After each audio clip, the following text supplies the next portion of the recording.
Saya mendirikan pondok pesantren Tajul Ulum ini, jangankan dicita-citakan, terbayang pun juga tidak. Berawal bukan lagi dengan sederhana, tapi dengan serba keterbatasan. Ini mudah-mudahan apa yang saya sampaikan ini juga ada sedikit bermanfaat buat bekal dan perbandingan ketika mungkin rekan-rekan peserta Ramadan untuk berkiprah di dalam dunia pendidikan. Jadi pondok pesantren Tajul Ulum ini lahir bukan dari serba kesederhanaan, tetapi jauh dari serba keterbatasan, bahkan nyaris kekurangan. Mengapa saya sampaikan seperti ini? Karena memang pondok ini berawal dari rumah tua, rumah bekas yang saya beli tahun 2008 dengan 2 kamar senilai 15 juta. Dan kebetulan saya pun juga baru cerita nih sama anak saya. Kalau kemarin kan anak saya itu cuman melihat aja, tapi nggak tahu cerita sejarahnya seperti apa. Ini mumpung disaksikan dan juga mudah-mudahan menjadikan tambah doa buat kelangsungan pendidikan di lembaga kita, dan juga iringan doa buat anak-anak saya khususnya. Jadi berangkat dari rumah tua, 2 kamar, kurang lebih 2 minggu saya tempati. Saya kedatangan masyarakat kepengen belajar. Waktu itu saya tidak langsung jawab diterima, Pak Yai. Saya tawarkan lembaga yang tidak jauh dari sini, yang tempat saya mengabdi selama 15 tahun di sana. Kemudian mereka tidak mau menerima dengan alasan ya takut mengganggu. Hanya ya berbagai macam cara saya sudah sampaikan, saya sudah tawarkan, bahkan terakhir saya tegaskan, saya bilang sekelas Gontor, Pondok Darul Qolam gitu, sepengetahuan saya mereka tuh masih mau ngurusin orang kampung. Mengapa? Karena ada kewajiban moral lembaga mencerdaskan masyarakat sekitar.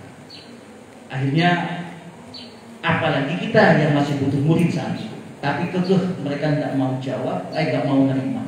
Akhirnya ya terpaksa ketika orang tua minta keputusan, di minggu keempat datanglah 5 motor meminta keputusan saya, kepengen belajar. Saya tawarkan dengan tetangga yang ada, tidak mau.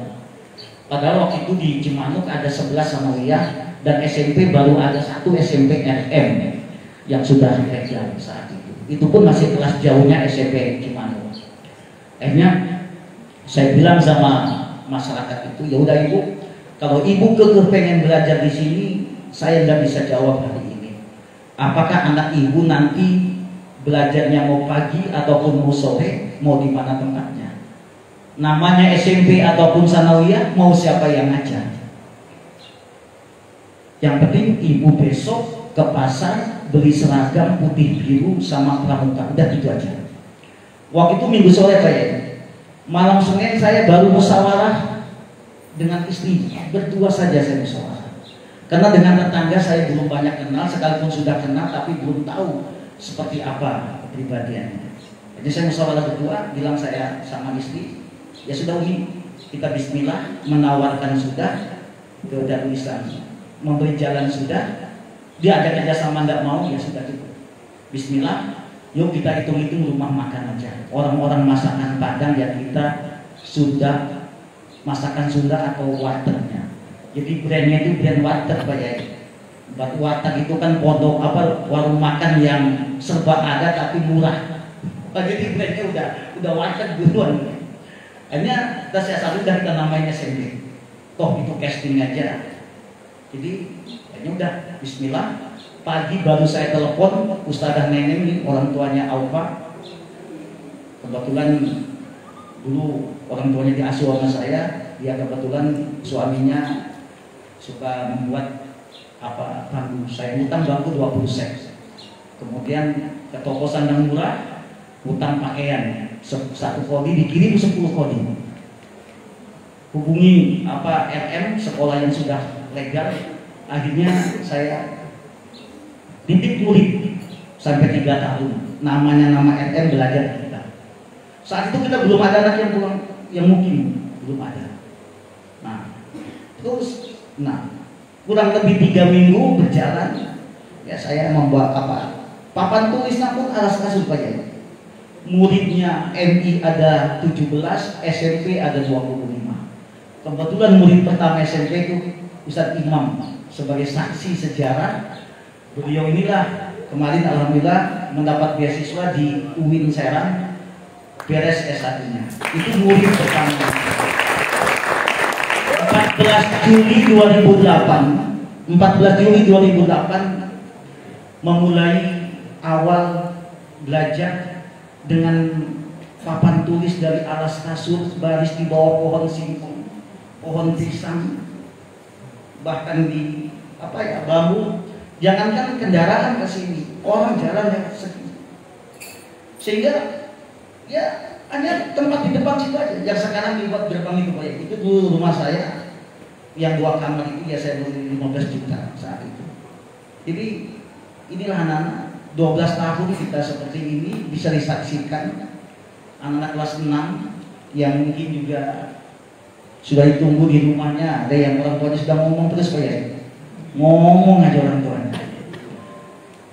Ya masa diam aja nggak ngomong, ya pasti ngomong.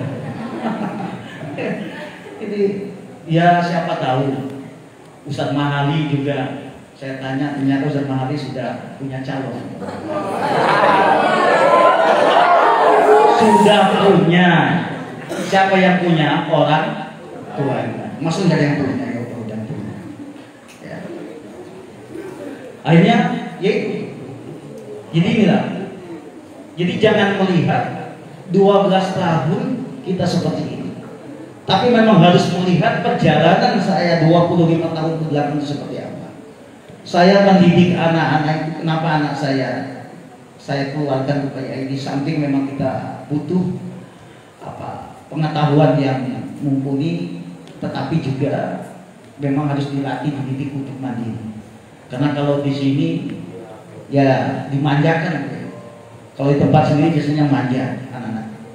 Sehingga seperti Saugi aja alhamdulillah memang Saugi ini kalau di rumah ya wah, bagian kelapa ada petugasnya. Bagian apa aja ada petugasnya. Makanya kalau di pondok udah lebih mandiri di pondok sama. Ya.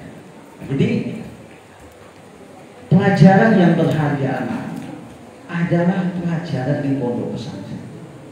Di pondok pesantren.